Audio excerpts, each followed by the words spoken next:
నమస్కారం అండి. నేను మీ రసూలేన్ ఖాన్, ఆస్ట్రోనమాలజిస్ట్ అండ్ జిమాలజిస్ట్. ఈరోజు మనము 2024 కొత్త సంవత్సరంలో ఏం జరగబోతుంది వాటి గురించి మనం ప్రొడక్షన్స్ చేయబోతున్నాము. సో ఆల్రెడీ 2023 సంవత్సరంలో ఏమేమి జరగబోతున్నాయి, మన గోల్డ్ రేట్ కావచ్చు, తర్వాత వచ్చేసి వాతావరణం గురించి కావచ్చు, తర్వాత రాజకీయాల గురించి కావచ్చు, అన్ని వాటి గురించి, తర్వాత ఎవరెవరికి బాగా కలిసి వస్తుంది అనే దాని గురించి కూడా మనం చెప్పడం అనేది జరిగింది. అదేవిధంగా అదే ఎక్సైట్మెంట్తో ఈ 2024 ఇది చాలా ప్రత్యేకమైనది, మనకి కావచ్చు, మన భారతదేశానికి సంబంధించింది కావచ్చు. సో ఈ 2024 ఏ విధంగా ఉంటుంది, అది ఎవరెవరికి మంచి తెస్తుంది, తర్వాత ఎవరికి ఇబ్బంది కలిగిస్తుంది, ఏ ప్రొఫెషన్ వాళ్ళకి కావచ్చు, లేకపోతే బిజినెస్ సెక్టర్స్ లో ఉన్న వాళ్ళకి కావచ్చు, ఎలాంటి వారు ఈ సంవత్సరంలో ఏమి సాధిస్తారు, సక్సెస్ఫుల్ గా లీడ్ చేస్తారు, తర్వాత కొన్ని డేట్ ఆఫ్ బర్త్ లో పుట్టిన వాళ్ళకి ఎటువంటి ఇబ్బందులు కలుగుతాయి అనే దాని గురించి మనం ఈరోజు తెలుసుకోబోతున్నాం. 2024 టోటల్ మనం కనుక చేసినట్లయితే 2 + 2 + 4 అంటే టోటల్ 8 వస్తుంది. అంటే ఇది శనికి సంబంధించిన నెంబర్ గా మనం చెప్పుకోవచ్చు. శని అంటేనే చాలా మంది భయపడిపోతూ ఉంటారు, ఇది చాలా ఇబ్బందులను కలిగిస్తుంది అని. సో ఇలాంటివి ప్రతిసారి మనం శని దేవుణ్ణి భయపడాల్సిన అవసరం లేదు, ఎందుకంటే శని అంటేనే his the judge. So 2024 total 8కి ఈ 2024 మనం చూసుకున్నట్లయితే మనకి ఈ శని యొక్క ప్రభావం అనేది సంవత్సరం మొదట్లో 2 నెలల వరకు తన యొక్క ప్రభావం ఉంటుంది అనేది కూడా మనం తెలుసుకోవచ్చు. ఈ 2 నెలల్లో మకరం మరియు కుంభం రాశి చక్రాలపై బలమైన ప్రభావాన్ని చూపే శని ద్వారా ప్రాతినిధ్యం వహిస్తుంది అనేది కూడా మనం ఇక్కడ చెప్పుకోవచ్చు అన్నమాట. జనవరిలో మకరం రాశి ప్రభావం ఎక్కువగా ఉంటుంది కాబట్టి దీని ఇన్ఫ్లుయెన్స్ అనేది శని యొక్క ప్రభావం చాలా ఎక్కువగా ఉంటుంది. కుంభం మీద మాత్రం అంతగా ప్రభావం చూపకపోవచ్చు. సో అదే విధంగా మనం చూసుకున్నట్లయితే తులా రాశి మీద కూడా ఈ శని యొక్క ప్రభావం అనేది కూడా ఉంటుంది అనేది కూడా మనం ఇక్కడ గ్రహించాలి. సో 2 నెలల పాటు నిరంతరం పాలించే ఏకైక గ్రహం ఇదే అని కూడా మనం చెప్పుకోవచ్చు అనమాట రాశులలో చూసుకున్నట్లయితే. అదే విధంగా తులారాశి మీద కూడా దీని యొక్క ప్రభావం ఉంటుంది అనేది కూడా మనం గ్రహించాలి. సో ఏ నెలలో అయినా కూడా 8 కానీ 17 కానీ 26 తేదీలలో జన్మించిన వాళ్ళకి వారి మీద కూడా ఈ యొక్క ప్రభావం, శని యొక్క ప్రభావం అనేది ఉంటుంది అనేది ఇక్కడ మనం చూపించవచ్చు. సో శని జాపాల్యకు మరి దురదృష్టాలకు తెస్తుందని చాలా మంది నమ్ముతూ ఉంటారు, కానీ ఇది ఎల్లప్పుడూ అలా ఉండదనేది కూడా మనం ఇక్కడ గ్రహించాలి. శని తీర్పు యొక్క ప్రభువుగా మనం పరిగణించబడుతుంది. అంటే judge, he is the judge. అంటే మనం చేసే మంచి చెడులు ఏవైనా కావచ్చు, వాటి మీద మనం చేసే చెడు పనుల మీద మాత్రమే తాను చేసే తీర్పు కూడా దృఢంగా ఉంటుంది అనేది ఇక్కడ మనం గ్రహించాలి. అందుకే కాబోలు తులారాశి తక్కల రూపంలో ఒక స్కేల్ రూపంలో ఉంటుంది. అంటే ఎటు హైయెస్ట్ లోయెస్ట్ కాకుండా బ్యాలెన్స్ చేస్తుంది కాబట్టి తులారాశిని దాని మీద కూడా శని యొక్క ప్రభావం అనేది బ్యాలెన్స్ చేస్తుంది అనేది కూడా మనం ఇక్కడ గ్రహించవచ్చు. జీవితంలో ఎల్లప్పుడూ గులాబీల మంచం కాదని మనం ఇక్కడ గ్రహించాలి. అంటే ఎప్పుడు హ్యాపీ లైఫ్ లీడ్ చేయాలి, హ్యాపీగా ఉండాలి అనేది మనం ప్రతి ఒక్కరు అనుకుంటుంటారు, కానీ అలా సాధ్యం పడదు. ఇది మన యొక్క మార్గంలో కొన్ని అడ్డంకులను ఉంచుతుంది అనేది కూడా మనం ఇక్కడ గ్రహించాలి. అంటే శని ఎలా చేస్తుందంటే కొన్ని ఆటంకాలను క్రియేట్ చేస్తుంది. దాని ద్వారా మనం చేసే పనులు స్వచ్ఛమైనగా, పర్ఫెక్ట్ గా, పాజిటివ్ గా ఉంటే మాత్రం మంచి రిజల్ట్ ని, తద్వారా మనం సహనం నేర్చుకుంటాం. అంటే పేషెన్సీ అనేది మనకి అలవాటు పడుతుంది, మరియు బలంగా మరియు మన లక్ష్యాలను చేరుకోవడానికి ఇది ఎంతోగా తోడ్పడుతుంది అనేది కూడా మనం నేర్చుకోవచ్చు. అంటే శనిదేవుడు మనకి చాలా జీవితంలో చాలా గుణపాఠాలను నేర్పిస్తాడు. అంతేగాని జీవితం హ్యాపీగా ఉంటే మనకి ఆ హ్యాపీనెస్ లో కూడా ఏదో తెలియని బాధలు ఉంటాయనేది కూడా మనం ఇక్కడ గ్రహించాలి. సో ప్రతి ఒక్కరి జీవితంలో ఈ యొక్క ఎత్తుపల్లాలు అనేది రావడం ద్వారా మనకి కష్టాల గురించి, సుఖాల గురించి కూడా బాగా అర్థాన్ని ఇచ్చేదే ఈ శని భగవానుడు అనేది కూడా మనం ఇక్కడ గ్రహించాలి. సో ఇది మన వ్యక్తిత్వాన్ని మెరుగుపరచడంలో కూడా సహాయపడుతుంది అనేది కూడా మనం ఇక్కడ చూడాలి. అందుకే మనం చాలా మంచి గొప్ప సాధకులు చూడండి, ఎక్కువ శాతము స్పిరిచువల్ సైడ్ ఉన్న వాళ్ళు కావచ్చు, సాధకులు కావచ్చు, వీళ్ళందరూ ఎక్కువ శాతం 8 కావచ్చు, 17 కావచ్చు, 26 డేట్ ఆఫ్ బర్త్ లో పుట్టిన వాళ్ళు, వీళ్ళు ఎక్కువగా స్పిరిచువల్ సైడ్ అనేది కూడా అంటే దైవభక్తి కలిగిన వాళ్ళని కూడా మనం చెప్పుకోవచ్చు. అంటే ఎగ్జాంపుల్ కి మన నరేంద్ర మోడీ గారు is also a very spiritual. ఆ తర్వాత వచ్చేసి దైవభక్తులు అనేది కూడా చాలా ఎక్కువగా ఉంటుంది అనేది కూడా మనం ఇక్కడ చెప్పుకోవచ్చు. అదే విధంగా కేసీఆర్ కూడా మనం చూస్తుంటాం రెగ్యులర్ గా ఎక్కువ శాతం టెంపుల్స్ ని విజిట్ చేయడము, తర్వాత పూజలు, హోమాలు, యాగాలు చేయించడం అనేది కూడా ఎక్కువగా జరుగుతుంది అనేది కూడా ఇక్కడ మనం గ్రహించాలి. సో ఈ కొత్త సంవత్సరంలో ఎస్పెషల్లీ కొత్త సంవత్సరంలో కొద్దిగా జాగ్రత్తగా తెలుసుకోవాల్సిన వ్యక్తులను గురించి ఈ రోజు మనం తెలుసుకోబోతున్నాం. ఎస్పెషల్లీ ఎవరైతే ఏ నెలలో అయినా కూడా 4 గాని, 13 గాని, 22 గాని, తర్వాత 31, అదేవిధంగా 8, 17, 26 డేట్లు పుట్టిన వాళ్ళు చాలా జాగ్రత్త వహించవలసిందిగా నేను ఈ విషయంగా నేను చెప్పదలుచుకున్నాను. ఎందుకంటే వీళ్ళకి కొన్ని హెల్త్ ఇష్యూస్ కావచ్చు, కొన్ని కాంట్రవర్సీస్, తర్వాత అదే విధంగా ఫైనాన్షియల్ ఇష్యూస్ కూడా జరిగే అవకాశాలు చాలా ఎక్కువగా ఉంటాయనేది కూడా మనం ఇక్కడ గ్రహించాలి. సో ఇక్కడ మనం చూసుకున్నట్లయితే శని అనేది ప్రతి ఒక్కరి జీవితంలో సాడేసాతి రూపంలో వస్తాడు. తర్వాత శని గ్రహం ఎవరికి విడిచిపెట్టదనేది మనకి బాగా తెలిసిన విషయం. ప్రతి ఒక్కరి జీవితంలో ఈ సాడేసాతి అనేది వచ్చిపోవాల్సిందే. 7.5 సంవత్సరాలు ఉండాల్సిందే.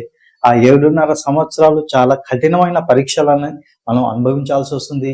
అది ఫ్యామిలీ విషయంలో కావచ్చు, హెల్త్ విషయంలో కావచ్చు, ఫైనాన్షియల్ విషయంలో కావచ్చు. ఈ 3 ఖచ్చితంగా ఇతని యొక్క ఇన్ఫ్లుయెన్స్ అనేది చూపించడం అనేది జరుగుతుంది అనేది కూడా ఇక్కడ మనం గ్రహించాలి.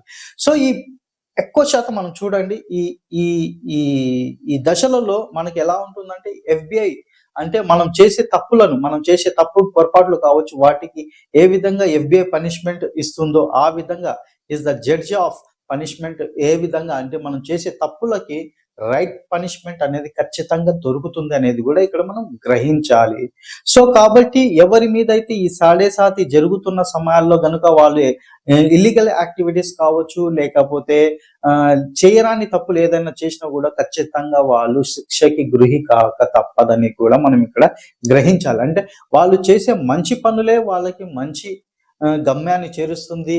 తర్వాత వాళ్ళు చేసే చెడు పనులే వాళ్ళకి చాలా ఘోరమైన స్థితికి తీసుకెళ్లే అవకాశాలు కూడా ఉంటాయి. సో కాబట్టి ఇక్కడ మనం అదే గ్రహించాలి. ఈ శని భగవానుడు ఎప్పుడూ కూడా ఎవరైతే మంచి చేస్తారో వాళ్ళకి మంచి చేకూరుస్తాడు. ఎవరైతే చెడుగా ప్రవర్తిస్తారో వాళ్ళు ఖచ్చితంగా పనిషబుల్, అంటే వాళ్ళకి ఖచ్చితంగా పనిష్మెంట్ అనేది దొరుకుతుంది అనేది కూడా ఇక్కడ మనం గ్రహించాలి. మనం జనరల్ గా చూసినట్లయితే మీరు చూడండి 8వ నెంబర్ 2 సర్కిళ్లను కలిపితే ఏ విధంగా ఉంటుందో ఆ విధంగా 8వ నెంబర్ ఉంటారు. ఈ 8వ నెంబర్ కి సంబంధించిన వాళ్ళు మనం చూసుకున్నట్లయితే దేర్ ఇస్ నో ఎండ్. ఇప్పుడు చూడండి 1వ నెంబర్ మనం పైనుంచి కిందికి చూసుకుంటే 1 వస్తుంది, 2 అంటే ప్రతి ఒక్క సంఖ్యకి ఒక ముగింపు అనేది, అంటే ప్రారంభం అంటే ఒకటి ముగింపు అనేది ఉంటుంది. కానీ ఈ 8వ నెంబర్ ని మాత్రం మీరు చూడండి సర్కిల్ ఉంటుంది. అంటే మీరు ఎక్కడి నుంచి ప్రయాణం చేసినా కూడా మీరు ఆ సర్కిల్లోనే తిరుగుతూ ఉంటారు. అంటే దీనికి ఒక ముగింపు ఉండదు. అంటే వీళ్ళు ఎక్కువ శాతం హార్డ్ వర్క్, కష్టపడే తత్వం అనేది ఎక్కువగా ఉంటుంది. అగైన్ ఇక్కడ మీరు చూడండి ఒక సర్కిల్ పైన, ఒక సర్కిల్ కింద, అంటే వీరి యొక్క జీవితంలో కూడా పైన సర్కిల్లో కానీ కింది సర్కిల్లో కానీ వీళ్ళ కేంద్రీకృతం, అంటే వీళ్ళు అక్కడ కేంద్రీకృతమై ఉంటారు అనేది కూడా మనం గ్రహించాలి. అంటే హాఫ్ లైఫ్ కష్టాలు, హాఫ్ లైఫ్ సుఖాలని కూడా మనం ఇక్కడ చెప్పుకోవచ్చు. అంటే చాలా వరకు హాఫ్ లైఫ్ అనేది వీళ్ళు కష్టాలు అనుభవించినప్పుడు ఖచ్చితంగా వీరి యొక్క లైఫ్ లో సుఖాలు అనేది కూడా అనుభవించడానికి ఎక్కువగా అవకాశం ఉంటుంది అనేది కూడా మనం ఇక్కడ చెప్పుకోవచ్చు అన్నమాట. కాబట్టి మనం చాలా ఈ 24 ఇప్పుడు మనం చూసుకున్నట్లయితే 2024 క్యాలెండర్ ఇయర్ వస్తుంది. కాబట్టి చాలా మంది 2024 అనేది రాయకుండా, అంటే టోటల్ 8 నెంబర్ వస్తుంది. కాబట్టి అది కాకుండా కేవలం 24 అన్న నెంబర్ ని మాత్రమే ఈ ఇయర్ మొత్తం, అంటే 2024 సంవత్సరంలో 24 సంఖ్యని మాత్రమే ఎక్కువగా రాయడం చాలా మంచిదిగా నేను చెప్పదలుచుకున్నాను. అదే విధంగా మీరు చూడండి 24 నెంబర్ కూడా టోటల్ చేస్తే 6 వస్తుంది. వీనస్ శుక్రుడు లగ్జరీ లైఫ్ అనేది ఇవ్వడం, తర్వాత అదే విధంగా మంచి డబ్బు, పేరు, ప్రఖ్యాతలు కూడా ఇవ్వడం అనేది జరుగుతుంది. కాబట్టి ఈ 8వ నెంబర్ యొక్క తత్వాన్ని కొద్ది వరకు మనం తగ్గించిన వాళ్ళం అవుతాం అనేది కూడా మనం ఇక్కడ గ్రహించవచ్చు. సో ఈ 24 అంటే 2024 మన భారతదేశానికి ఏమైనా ముడిపడి ఉందా? ఈ 2024 సంవత్సరంలో మన భారతదేశానికి మన మీద ఎటువంటి ఇన్ఫ్లుయెన్స్ అనేది చూపించబోతుంది అనే ఇక్కడ మనం తెలుసుకుందాం. ఇక్కడ మనం ఇండియా, మన నేమ్ నెంబర్ వచ్చేసి ఇండియా యొక్క నేమ్ నెంబర్ 21 మీదకి వస్తుంది 3. తర్వాత మనం భారత్ గాని కూడా చాలా కాలం నుంచి మనం ఎప్పటి నుంచో పిలుస్తూ ఉంటాం.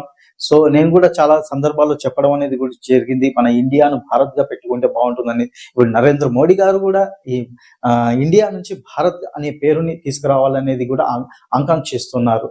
సో ఈ ఇండియా మీద ఎట్లాంటి ఇన్ఫ్లుయెన్స్ చూపిస్తుంది అనే దానికి మనం చెప్పుకోవాలి. ఇక్కడ ఇండిపెండెన్స్, మన యొక్క భారత స్వతంత్రం అనేది ఎప్పుడు వచ్చింది, తర్వాత రిపబ్లిక్ డే ఎప్పుడు అనేది కూడా మనం చూసుకున్నట్లయితే ఇక్కడ చూడండి, మన యొక్క ఇండియా మీద కూడా 8వ నెంబర్ యొక్క ప్రభావం చాలా ఎక్కువగా చూపిస్తుందండి. సో మన ఇండిపెండెన్స్ మనం చూసుకున్నట్లయితే 15th August 1947. సో డేట్ చూసుకున్నట్లయితే 15/6 వస్తుంది. అదే విధంగా డేటు, మంత్, ఇయర్ మీరు టోటల్ చేశారనుకోండి 8 నెంబర్ వస్తుంది. అంటే బర్త్ నెంబర్ 6, డెస్టినీ నెంబర్ 8 అవుతుంది. అదే విధంగా రిపబ్లిక్ డే మనం చూసుకున్నట్లయితే 26th January 1950. అంటే ఇక్కడ చూడండి, బర్త్ నెంబర్ 8 అంటే డేట్ నెంబర్ 8, 26, 2 + 6 8 వస్తుంది. అదేవిధంగా డేటు, మంత్, ఇయర్ టోటల్ చేస్తే అగైన్ 8 and 6 కాంబినేషన్. అక్కడేమో 6 and 8 కాంబినేషన్, సో ఇక్కడేమో 8 and 6 కాంబినేషన్. అదే విధంగా కుంభరాశి యొక్క పీరియడ్ అంటే 26th January వస్తుంది. కుంభరాశి పీరియడ్ అగైన్ శని యొక్క ప్రభావం అనేది, శని యొక్క ఇన్ఫ్లుయెన్స్ అనేది మన ఇండియా మీద కూడా చూపిస్తున్నారనేది గ్రహించాలి. సో కాబట్టి మన ఇండియా మీద చాలా వరకు ఎక్కువ ప్రభావం ఈ 8-4 యొక్క ప్రభావాలు అనేటిది చాలా ఎక్కువగా చూపించాయి. అది ఏందో మనం ముందు మనం తెలుసుకుంటూ ఉందాం. సో ఇలాంటి ఇన్ఫ్లుయెన్స్ అనేది భారత్ అనే పేరు బాగుంటుంది అనేది కూడా నేను చాలా సందర్భాల్లో చెప్పాను. ఎందుకంటే నేమ్ నెంబర్ 15 మీదకి వస్తుంది. సో దాని యొక్క పాజిటివ్ అంటే ఇప్పుడు మనం చూసుకుందాం, చైనా యొక్క నేమ్ నెంబర్ కూడా 15వ నెంబర్ మీదకి వస్తుంది. సో కాబట్టి అక్కడ మన ఇండియా పాపులేషన్స్ కి సమానంగా అంటే హయ్యర్ ఉన్నా కూడా ఎంత డెవలప్మెంట్ అనేది జరిగింది. సో ప్రతి దానికి అంటే ప్రతి ఒక్క ప్రోడక్ట్ కావచ్చు, టెక్నాలజీ కావచ్చు, ప్రతి ఎంత డెవలప్ అయినది అని కూడా మనం ఇక్కడ గ్రహించాలి. సో మన ఇండియా పేరుని కూడా భారత్ గా పెట్టడం ద్వారా 15వ నెంబర్ మీదకి వస్తుంది. ఇది మన యొక్క శని యొక్క ప్రభావాన్ని కూడా తగ్గిస్తుంది అనేది ఇక్కడ మనం చెప్పుకోవచ్చు అనమాట. సో మనం చూసుకున్నట్లయితే మన యొక్క నెక్స్ట్ 26th January వస్తుంది. సో కాబట్టి అక్కడ 77 అంటే మన యొక్క రిపబ్లిక్ డే, 77వ రిపబ్లిక్ డే వస్తుంది అనేది కూడా మనం ఇక్కడ చూసుకోవచ్చు అనమాట. అంటే టోటల్ 7 + 7 4 మార్కురీ. కాబట్టి మనకి ఆఫ్టర్ ఈ జనవరి తర్వాత మన యొక్క ఇండియా చాలా గ్రోగా డెవలప్ అవ్వడానికి కూడా అవకాశం ఉంటుంది. కానీ ఈ 2 నెలలు అనేటిది చాలా తీవ్రమైన వడిదొడుగులకు కూడా కుదించే అవకాశాలు చాలా ఎక్కువగా ఉంటాయి, చాలా ఇబ్బందికరంగా ఉంటుంది అనేది కూడా మనం ఇక్కడ గ్రహించాలి. ఆఫ్టర్ అంటే ఒక 6 months వరకు దీని యొక్క ఇన్ఫ్లుయెన్స్ అనేది మన భారతదేశం మీద కావచ్చు, ఈ 8వ నెంబర్లో పుట్టిన వాళ్ళు కావచ్చు, అదే విధంగా కుంభరాశి, మకర రాశిలో పుట్టిన వాళ్ళ మీద కూడా దీని యొక్క ప్రభావం అనేది చాలా తీవ్రంగా ఉంటుంది అనేది కూడా మనం ఇక్కడ గ్రహించవచ్చు. సో అదే విధంగా మనం చూసుకున్నట్లయితే ఆఫ్టర్ ఆగస్ట్ అంటే 15th August తర్వాత మన ఇండియా డెవలప్ అంటే మన ఇండియా ప్రతి దాంట్లో కూడా డెవలప్ అంటే అంటే ప్రపంచ దేశాలతో చూసుకున్నట్లయితే మనం భారతదేశం మంచి గుర్తింపు పొందే అవకాశాలు ఉంటాయనేది మనం ఇక్కడ గ్రహించవచ్చు. మన ఇండియాలో చూసుకున్నట్లయితే కేంద్రంలో ఆల్రెడీ లాస్ట్ టైం మనం చెప్పుకున్నట్లు నరేంద్ర మోడీ గారి వేవ్ అనేది చాలా బాగా నడుస్తుంది. ఈజ్ ఆల్సో నెంబర్ 8 person అని మనం ఆల్రెడీ చెప్పుకున్నాం. కానీ ఇప్పుడు 2024లో అతని యొక్క లక్కీ పీరియడ్ లో ఎంటర్ కాబోతున్నారు కాబట్టి అతనికి మంచి జరుగుతుంది. అగైన్ మరోసారి ప్రధానమంత్రి అయ్యే అవకాశాలు కూడా బాగా ఉన్నాయని మనం చెప్పుకోవచ్చు. అదే విధంగా రాహుల్ గాంధీ మనం చూసుకున్నట్లయితే రాహుల్ గాంధీ యొక్క సంతకాన్ని కూడా మనం అబ్జర్వ్ చేయవచ్చు. అతని యొక్క సంతకంలో చివర్లో ఒక డాట్ అనేది పెట్టడం అనేది కూడా జరిగింది. సో డాట్ అంటే ఫుల్ స్టాప్ అండి. తన యొక్క కెరీర్ ని తాను ఆపుకున్నవాడు అవుతాడు. సో అది పెద్ద ప్రాబ్లం అయితే అదే విధంగా తన యొక్క అన్లక్కీ పీరియడ్ లోకి ఎంటర్ కాబోతున్నాడు మరొకసారి. సో ఈసారి కూడా అతనికి మంచిగా కలిసి రాకపోవచ్చు. కొన్ని సందర్భాల్లో కొన్ని రాష్ట్ర రాష్ట్రాలలో కాంగ్రెస్ పార్టీ గెలిచినప్పటికీ కూడా కేంద్రంలో అనేది అంత వేవ్ అనేది చూపించకపోవచ్చు అనేది కూడా మనం ఈ రకంగా చెప్పుకోవచ్చు. ఈ సిగ్నేచర్ అనేది కూడా మనిషి మీద చాలా ఇన్ఫ్లుయెన్స్ అనేది చూపిస్తుందండి.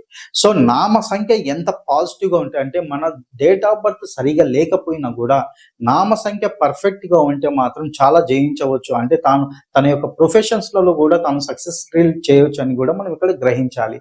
సో మనం చూసుకున్నట్లయితే మన ప్రధానులు ఇద్దరు కూడా నెంబర్ 8 మీదకి వస్తారు. మన్మోహన్ సింగ్ కూడా నెంబర్ 8 పర్సన్, అదే విధంగా నరేంద్ర మోడీ గారు కూడా 8 నెంబర్ పర్సన్. చాలా కష్టపడిన తర్వాత వీళ్ళు ప్రధాని మంత్రికి ఆ స్టేజ్కి వెళ్ళవలసి వచ్చింది. అదే విధంగా మన రాష్ట్రాలలో కూడా, తెలుగు రాష్ట్రాల్లో చూసినట్లయితే వైఎస్ రాజశేఖర రెడ్డి గారు కూడా నెంబర్ 8 పర్సన్, అదే విధంగా కేసీఆర్ కూడా నెంబర్ 1 పర్సన్.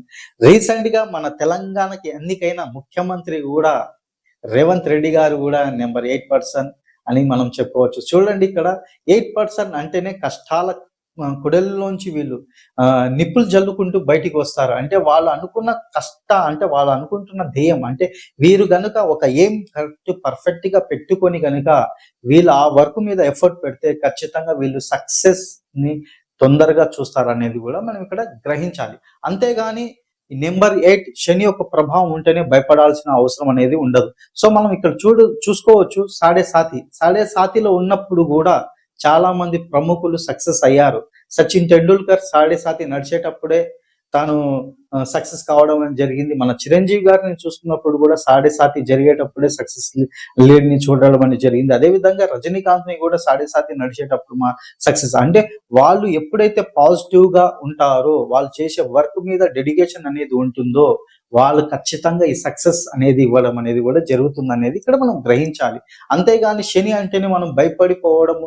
తర్వాత ఇక్కడ మనం ఇంకోటి గుర్తుపెట్టుకోవాలి, ఎప్పుడైతే ఈ సాడే సాతి నడుస్తుందో చాలా మంది ఏం చేస్తుంటారంటే శనికి సంబంధించిన ఇన్ఫ్లుయెన్స్ అనేది అంటే వాటికి సంబంధించిన తత్వాలకి మరి దానికి సంబంధించిన పూజలు చేయడం, తర్వాత నల్ల బట్టలు ధరించడం అనేది ఎక్కువగా చేస్తుంటారు.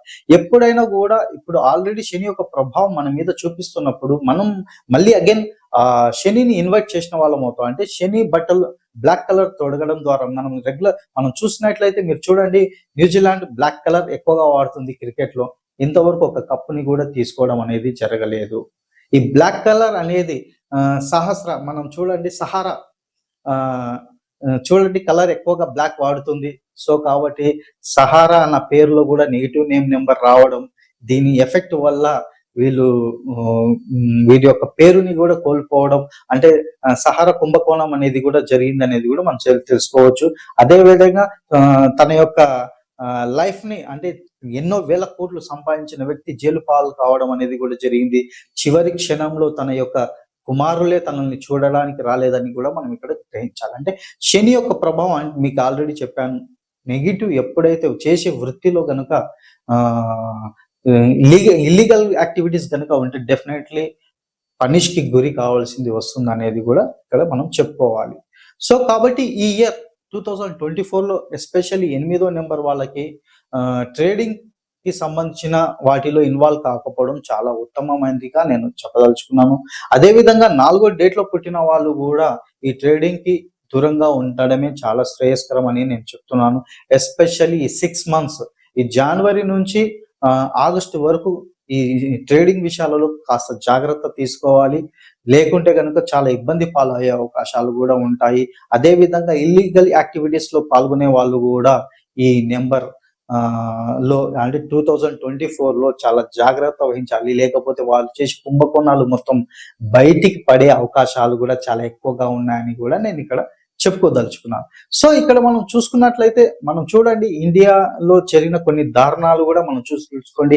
ఎస్పెషల్లీ 8 నెంబర్ అంటే 8వ డేట్లలో 8వ నెంబర్ విషయాలలోనే ఎక్కువగా జరిగినాయి అనేది కూడా మనం ఇక్కడ చెప్పుకోవచ్చు. అజ్మల్ కసబ్ మరియు అతని బృందం మన పరువుని మరియు మన యొక్క ప్రాణాలను ఏ విధంగా తీసిందో కూడా మనం చెప్పుకోవచ్చు. అంటే 26th నవంబర్ ఈ పెద్ద ఇన్సిడెంట్ అనేది జరిగింది. సో మన భారతదేశంపై దాడి చేయడం, అది కూడా ఎగ్జాక్ట్లీ 26th నవంబర్ అంటే టోటల్ చేస్తే 2 + 6 8 అదే వస్తుంది. పెద్ద ఇన్సిడెంట్ జరిగింది అనేది కూడా మనం ఇక్కడ చూసుకోవచ్చు అనమాట. సో అదే విధంగా మనం చూసుకుంటే మన దేశంపై ఉగ్రవాదుల దాడి ఎగ్జాక్ట్లీ 62 గంటలు జరిగిందండి ఈ ఉగ్రవాద దాడి. మాది చూసుకున్నట్లు కూడా మనం చూసుకున్నట్లయితే 6+2 అగైన్ మళ్ళీ టోటల్ 8 అవుతుంది అనేది కూడా మనం చెప్పుకోవచ్చు అనమాట. తర్వాత అదే విధంగా 26 నవంబర్లోనే మనీష్ మార్కెట్ మీద కూడా కాల్పులు దాడులు చేయడం అనేది జరిగింది. తర్వాత 26/11 తర్వాత చూసుకున్నట్టే మన కమాండర్ చీఫ్ ప్రభాకర్ యొక్క పుట్టినరోజు కూడా అదే రోజు కావడం అనేది కూడా ఇక్కడ యాదృచ్ఛికంగా మనం చెప్పుకోవచ్చు అనమాట. అదే విధంగా మనం చూసుకున్నట్లయితే 26 జనవరి భోజ్ కుంభకోణం భూకంపం అనేది కూడా రావడం అనేది జరిగింది. సో అదే విధంగా ఈ 26 ఫిబ్రవరి గోద్రా అల్లర్లు ఎగ్జాక్ట్లీగా 26 డేట్లోనే జరిగాయి అనేది కూడా మనం ఇక్కడ గ్రహించవచ్చు. తర్వాత అదే విధంగా చూసుకున్నట్లయితే 26 జూలైలో ముంబై వరదలు కూడా వచ్చాయి, పూర్తి బాంబేని ముంచెత్తింది అనేది కూడా మనం ఇక్కడ చెప్పుకోవచ్చు అనమాట. అదే విధంగా 26/7 అగైన్ జూలై అహ్మదాబాద్ పేలుళ్ళు కూడా అదే విధంగా అదే సంఘటనలు జరిగాయి అనేది కూడా మనం ఇక్కడ గ్రహించవచ్చు. సో అదే విధంగా మనం చూసుకున్నట్లయితే 8 అక్టోబర్ పాక్ శ్రీలంక భూకంపాలు కూడా సంభవించాయనేది కూడా మనం ఇక్కడ చూసుకోవచ్చు. అదే విధంగా భూపాల్ మరియు తర్వాత ఉత్తరాఖండ్ 2 వాటి పేర్లలో 8 జోడించబడ్డాయనేది కూడా మనం ఇక్కడ చూసుకోవచ్చు. ఇది కూడా పెద్ద ట్రాజడీ, భూకంపాలు జరిగాయన్న సంఘటనలు కూడా జరిగాయని చెప్పుకోవచ్చు. దీనికంటే మనం ముఖ్యంగా చెప్పుకోవాల్సింది మనం ఎప్పుడు మర్చిపోలేనిది చెప్పుకోవచ్చు, సునామీ రావడం చాలా బాధాకరమైన విషయం అనేది కూడా మనం చెప్పుకోవచ్చు. ఎగ్జాక్ట్లీ 26/12/2004 ఇది ఎవరు మర్చిపోలేని సంఘటన. మీరు ఇక్కడ చూడండి 26/12/2004 అంటే డేట్ కూడా 26 వస్తుంది. తర్వాత వచ్చేసి క్యాప్రికాన్ పీరియడ్ అది కూడా 8, డేటు మంత్ ఇయర్ టోటల్ చేసినా కూడా అగైన్ 8 వస్తుంది. అంటే 3 సార్లు దీని యొక్క శని యొక్క ఇన్ఫ్లుయెన్స్ అనేది ఇక్కడ చూపించడం అనేది జరిగింది అనేది కూడా మనం ఇక్కడ చెప్పుకోవచ్చు అనమాట. ఇవే ఇలాంటి సంఘటనలు కాక చాలా సంఘటనలు కూడా ఈ 8వ నెంబర్కి ముడిపడి ఉంది అనేది కూడా మనం ఇక్కడ చెప్పుకోవచ్చు. సో మనం చెప్పుకున్నట్లు ఈ 8వ నెంబర్ యొక్క ప్రభావం వల్ల చాలా ఇలాంటి ఇన్సిడెంట్స్ భారతదేశంలోనే కాక ప్రపంచ దేశాల మీద కూడా ఈ 8వ నెంబర్ అనే ప్రభావం ఎక్కువగా చూపిస్తుంది అనేది కూడా మనం ఇక్కడ గ్రహించాలి. సో మనం ఈ 8వ నెంబర్లో పుట్టిన వాళ్ళే చాలా మంది మనం చూసుకున్నట్లయితే అంటే ఏ నెలలో అయినా కూడా 8, 17, 26 అదేవిధంగా 31 మనం రాశి పరంగా చూసుకున్నట్లయితే మకర రాశి, కుంభరాశి వాళ్ళకి కూడా శని యొక్క తత్వం అనేది కలిగి ఉంటుంది అనేది మనం ఇక్కడ తెలుసుకోవచ్చు అనమాట. సో మనం ఎప్పుడైనా కూడా అంటే మనకి ఏదైతే సక్సెస్ఫుల్ గా కాగలమో ఈ 8వ నెంబర్ ఈ ఫీల్డ్ లో ఉన్న వాళ్ళు కూడా సక్సెస్ అవుతారని. అంటే శని పరీక్షలను మనకి సృష్టిస్తుంది. ఆ పరీక్షలు అంటే పెట్టే ఎగ్జామినేషన్ అంటే మనం సంవత్సరం పూర్తిగా మనం చదువుతాము, చివరిలో మనకి ఒక ఎగ్జామ్స్ అనేటివి ఉంటాయి. అది స్కూల్ కావచ్చు, కాలేజ్ కావచ్చు, లైఫ్ లో కూడా కావచ్చు. సో అదే విధంగా మనం చేసే వృత్తిలో ప్రతిదీ కూడా మన జీవితంలో మనం చేస్తున్న పనులని ఒక పాఠాలుగా మనల్ని నేర్పుతుంది. చివరిలో మనకు పెట్టే ఆ ఎగ్జామ్ లో మనం పాస్ అవుతామా ఫెయిల్ అవుతామా అంటే మనం చేసే మంచి పనులకు రివార్డ్ అనేది ఈ శని భగవానుడు ఇవ్వడం జరుగుతుంది. మనం చేసే తప్పులకి డెఫినెట్ గా పనిష్మెంట్ అనేది కూడా ఇవ్వడం అనేది ఇక్కడ జరుగుతుంది అనేది గ్రహించాలి. సో మనం చేయవలసింది ఏంది, శని యొక్క తత్వాన్ని అంటే ఈ యొక్క ప్రభావాన్ని మనం ఏ విధంగా తగ్గించుకోవాలి. నేను ఆల్రెడీ మీకు చెప్పాను, ఈ శని యొక్క ప్రభావం మనం తగ్గించుకోవాలి అంటే నల్ల బట్టలు తొడగడం, శని దేవుణ్ణి ప్రార్థించడం వల్ల మనకి ఇంకా తన యొక్క ప్రభావం పెరుగుతుందే కానీ తరగతి. ఇక్కడ బాగా గుర్తుపెట్టుకోవాలి. సో కరెక్ట్ గా శని భగవాన్ని చెక్ పెట్టాలి మనం అనుకుంటే మాత్రం ఖచ్చితంగా చేయవలసింది హనుమాన్ టెంపుల్ కి వెళ్ళడం. అంటే ప్రతి మంగళవారం రోజు హనుమాన్ టెంపుల్ ని వెళ్ళి పూజించడం. తర్వాత వచ్చేసి ప్రతి శనివారం అయినా కూడా మంగళవారం కానీ శనివారం కానీ హనుమాన్ టెంపుల్ కి వెళ్ళండి, హనుమాన్ చాలీసా చదవడం. తర్వాత శుక్రుడికి సంబంధించిన బ్లూ కలర్ ని మనం ధారణ చేయడం. ఇలాంటివి కొన్ని చేయడం ద్వారా శని యొక్క తత్వం అనేది మన మీద తగ్గి మనకి పాజిటివ్ ఎనర్జీ వచ్చే అవకాశం ఉంటుంది అనేది ఇక్కడ మనం గ్రహించాలి. సో ఈ 8వ నెంబర్లో ఈ 2024లో మనకి ఏ రంగాల వారికి ఎక్కువగా కలిసి వస్తుంది అనేది కూడా మనం ఇక్కడ చూడాలి. సో నేను ఇంకొకసారి చెప్తున్నాను, ఎవరైతే గనుక ఈ 2024-25లో గనుక మీ భూములను మాత్రం దయచేసి, అంటే ఇప్పుడు అంబాలి, అంటే 23లో అంబాలి అనుకున్న వాళ్ళు ఈ 2024లో కూడా జూన్ జూలై వరకు ఈ లోపు మాత్రం అంబాలి అనుకున్న వాళ్ళు దయచేసి అమ్మగుండగా ఆపుకోండి. మీ ఫ్లాట్స్ కావచ్చు, ల్యాండ్స్ కావచ్చు, ప్రాపర్టీస్ కావచ్చు, దయచేసి సేల్ చేయకండి. ఎందుకంటే ఆఫ్టర్ జూన్ జూలై తర్వాత నుంచి దీని యొక్క రేట్లు అనేది విపరీతంగా పెరగబోతున్నాయి. మీరు బాగా గుర్తుపెట్టుకోండి. నాట్ ఓన్లీ ప్రాపర్టీస్, అంటే బిల్డర్స్ కి డిమాండ్ పెరగబోతుంది. అదే విధంగా ల్యాండ్స్ యొక్క రేట్లు కూడా విపరీతంగా. ఇన్ని రోజులు మీరు రియల్ ఎస్టేట్ బిజినెస్ లో చాలా ఇబ్బందులు పడ్డారు. ఇప్పుడు ఈ 2024 తర్వాత కంటిన్యూస్ గా 2 years మీకు మంచి డిమాండ్ పెరగబోతుంది. ఎవరైతే అమ్మాలనుకుంటున్నారో ఆఫ్టర్ ఆగస్టు, అంటే జూలై తర్వాత, జూన్ జూలై తర్వాత మీరు ఎప్పుడైతే అప్పుడు మీ ప్లాట్లకు డిమాండ్ అనేది పెరుగుతుంది. మీ బిల్డింగ్స్ డిమాండ్ పెరుగుతుంది. కన్స్ట్రక్షన్ బిజినెస్ కి డిమాండ్ పెరుగుతుంది. రియల్ ఎస్టేట్స్ కి డిమాండ్ పెరుగుతుంది. తర్వాత ఎవరైతే ల్యాండ్ మీద డిపెండ్ అయి ఉన్నారో, అంటే అగ్రికల్చర్ లో కావచ్చు, తర్వాత ఐరన్, సిమెంట్ కావచ్చు, తర్వాత భూమికి సంబంధించిన కింద ఖనిజాలకు సంబంధించినటివన్నీ చాలా హై అయ్యే అవకాశాలు, అంటే మనం అనుకోవచ్చు నవరత్నాలు కావచ్చు, తర్వాత ఆయిల్ కావచ్చు, క్రూడ్ ఆయిల్ కావచ్చు, ఇంజన్ ఆయిల్ కావచ్చు, భూమికి సంబంధించినది ఏదైనా కూడా, భూమికి సంబంధించిన రిలేటెడ్ గా భూమి లోపల వచ్చిన ఖనిజాలు కావచ్చు, బొగ్గు కావచ్చు, ఎటువంటి ఖనిజాలు కూడా మంచి రేట్ డిమాండ్ పెరగబోతుంది. వాటి రేట్లు చుక్కలు అందుకోబోతున్నాయి అనేది ఇక్కడ మనం గ్రహించవచ్చు అన్నమాట. సో ఎవరైతే ప్రాపర్టీస్ ని సేల్ చేసుకోవాలనుకుంటున్నారో ఆఫ్టర్ జూలై వరకు, ఆ లోపు వరకు వెయిట్ చేయండి. ఆఫ్టర్ జూలై తర్వాత మీరు అమ్ముకోవాల్సిందిగా నేను చెప్పదలుచుకున్నాను. వీటికి డిమాండ్ అనేది పెరుగుతుంది. సో అదే విధంగా వచ్చేసి యోగా గురువులకు కూడా మంచి పేరు ప్రఖ్యాతలు రాబోతాయి. అక్కల్ సైన్స్ లో ఉన్న వాళ్ళకి కూడా మంచి నేమ్, ఫేమ్ అనేది దొరుకుతుంది అనేది కూడా ఇక్కడ మనం గ్రహించాలి. సో అదే విధంగా ఎవరైతే రియల్ ఎస్టేట్ రంగంలో, తర్వాత పొలిటికల్ రంగంలో, తర్వాత అదే విధంగా ఈ మిడిల్ ఉంటారు కదా కన్సల్టెంట్స్ పర్సన్స్, వాళ్ళకు కూడా మంచి డిమాండ్ పెరుగుతుంది. కానీ ఇక్కడ ఒక సూచన, ఎవరైతే షేర్ మార్కెట్ లో ఇన్వెస్ట్ చేస్తారో వాళ్ళు చాలా ఆచితూచి అడుగులు వేయడం చాలా మంచిదనేది ఈ సందర్భంగా నేను తెలియజేస్తున్నాను. ఎందుకంటే ఈసారి షేర్ మార్కెట్ లో అవకతవకలు జరిగే అవకాశాలు చాలా ఎక్కువగా ఉన్నాయి 2024లో. కాబట్టి షేర్ మార్కెట్ కూడా చాలా డౌన్ ఫాల్ అయ్యేది, చాలా నష్టాలని, అంటే చాలా కంపెనీల వరకు, దాదాపు చాలా కంపెనీల వరకు నష్టాలను కూడా చవి చూసడం అనేది కూడా జరుగుతుంది. కాబట్టి ఎవరైతే డైలీ ట్రేడింగ్ చేస్తుంటారో వాళ్ళు మాత్రం చాలా ఆచితూచి స్టెప్పులు వేయడం అనేది చాలా, నా తరపు నుంచి నేను వాళ్ళకి ఒక చిన్న నోటీస్ చెప్పడం అనేది జరుగుతుంది. సో అదే విధంగా మనం చూసుకున్నట్లయితే మళ్ళీ again gold rate, silver rate కూడా చాలా పెరిగే అవకాశాలు చాలా ఎక్కువ ఉంటాయి. అంటే కొద్ది వరకు డౌన్ అయిపోయి మళ్ళీ రేస్ అయ్యే అవకాశాలు కూడా ఉంటాయి ఆఫ్టర్ ఆగస్టు తర్వాత అని కూడా మనం ఇక్కడ చెప్పుకోవచ్చు అనమాట. పెట్రోల్ రేట్లు విపరీతంగా పెరుగుతాయి, డీజిల్ రేట్లు కూడా విపరీతంగా పెరిగే అవకాశాలు ఉంటాయి. దీనివల్ల కూడా గవర్నమెంట్ కి సమస్యలు వచ్చే అవకాశాలు కూడా ఉంటాయి.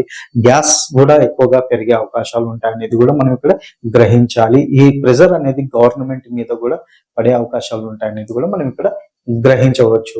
సో ఈ విధంగా మనం చూసుకున్నట్లయితే 1 నుంచి 9 వరకు డేట్ ఆఫ్ బర్త్ లో పుట్టిన వాళ్ళ గురించి మనం ఒక్కొక్కరిగా ఒక్కొక్క వీడియో అనేది మనం చేసుకోబోతున్నాం. సో ఎవరెవరికి ఏ విధంగా ఈ 2024 కలిసి వస్తుంది, వాళ్ళు ఎటువంటి రెమెడీస్ చేసుకోవాలి, ఏ ప్రొఫెషన్స్ అనేది వాళ్ళకి మంచిగా కలిసి వస్తుంది అనేది కానీ దాని గురించి కూడా మనం క్లుప్తంగా నెక్స్ట్ వీడియోలో తెలుసుకోబోతున్నాం. సో ఈ 2024 అందరికీ మంచి జరగాలని, ఆరోగ్యాలతోటి ఆనందంగా అందరితో గడపాలని, ఎటువంటి ఇబ్బందులు పాలు కాకుండా హ్యాపీగా ఫ్యామిలీస్ తోటి గడపాలని మనస్ఫూర్తిగా కోరుకుంటూ నేను మీ రసూలేన్ ఖాన్